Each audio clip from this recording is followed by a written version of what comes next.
করব কাকে? খুশি করব কাকে? আমার আল্লাহ রাব্বুল আলামিনকে খুশি করেন।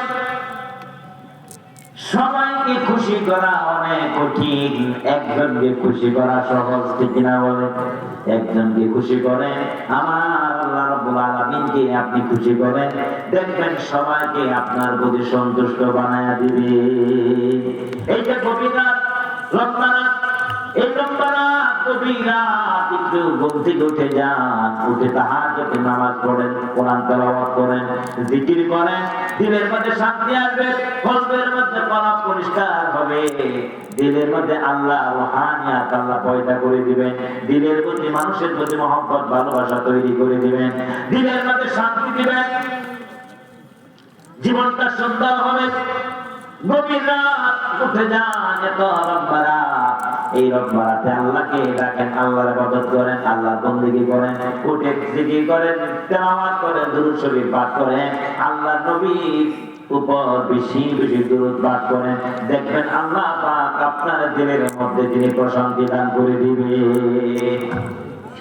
লম্বা রাত, আল্লাহ রাসূল বললেন, আশ-শিতাউ রাবিউল মুমিন, শীতকাল হলো মুমিনের জন্য ইবাদতের মৌসুম, শীতকাল হলো ইবাদতের মৌসুম, ইবাদতের বসন্তকাল। হযরত উবাইদ ইবনে উমাইর রাদিয়াল্লাহু তাআলা তিনি একবার দিনের বেলা প্রচন্ড কান্না করতেছেন, তার সাথী ভাইরা জিজ্ঞেস করলেন, আল্লাহর বান্দা, ও মায়ের ভাই, আপনি এত কান্না করতেছেন কেন? কোন অসুস্থতা বোধ করলেন? ও কোন অসুস্থতা নাই। কোন হারিয়ে ফেলেছেন? ও না, কোন হারিয়ে ফেলি নাই, কোন হারাই নাই। তখন তিনি বললেন, তাহলে আপনার কাঁদেন কেন?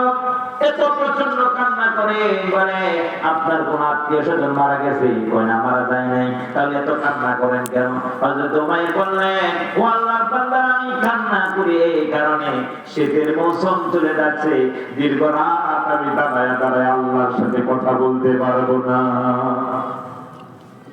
এত লম্বা রাত আমি দাঁড়াইতাম, 2 পারা, 3 পারা, 4 পারা, 5 পারা, 10 পারা পর্যন্ত নামাজের মধ্যে আমি তেলাওয়াত করতাম। লম্বা রাত, মাঝে মধ্যে এমন দোয়া করতাম, 1 ঘন্টা, 2 ঘন্টা, 3 ঘন্টা পর্যন্ত শুধু দোয়াই করতাম। এমন এক সময় সিজদা দিতাম, এমন লম্বা সিজদা দিতাম, আমার 2 কানা পা প্রচন্ড ফুলে যেত।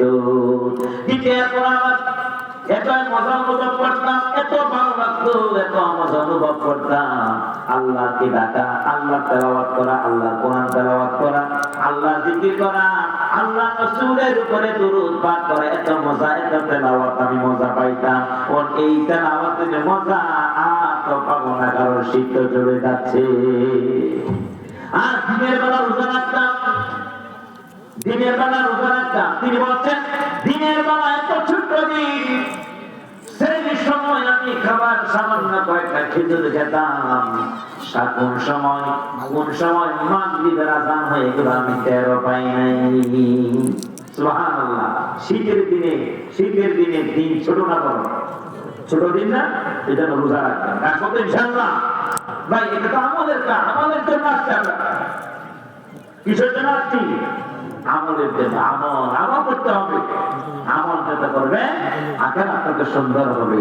আমল যেটা করবেন না, আখিরাত তো অসুন্দর হবে। অর্থাৎ আমল নাই, জান্নাত নাই। আমল আছে, জান্নাত। তো আমার ভাইরা, আল্লাহ তাআলা বলেন, বান্দারে জাহান্নামের পীড়াদায়ক শাস্তি থেকে যদি